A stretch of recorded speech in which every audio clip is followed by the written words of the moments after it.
কেমন শিক্ষার জ্ঞান ভিতরে রেখেছে আর আচরণ করছে মূর্খতা।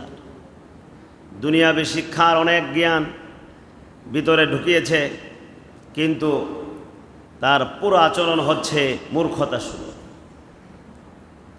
পিতামাতার জন্যে নিজের বাড়ির ঠিকানা বন্ধ করে দিয়ে আশ্রয়স্থল তৈরি করেছে।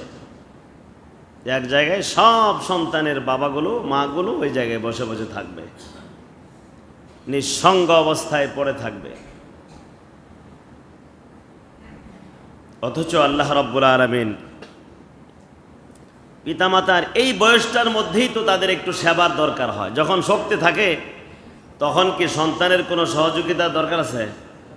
উনি তো নিজেই চলতে পারেন, নিজেই সব কিছু করতে পারেন, তখন তো সন্তানের সহযোগিতার কোনো দরকার নেই। সহযোগিতা যখন দরকার তখনই আপনি তাকে দূরে ঠেলে দিলেন, বৃদ্ধাশ্রমে রেখে আসলেন। তাহলে আপনি বেঁচে থাকার কি দরকার? আপনি নিজেই মরে যান।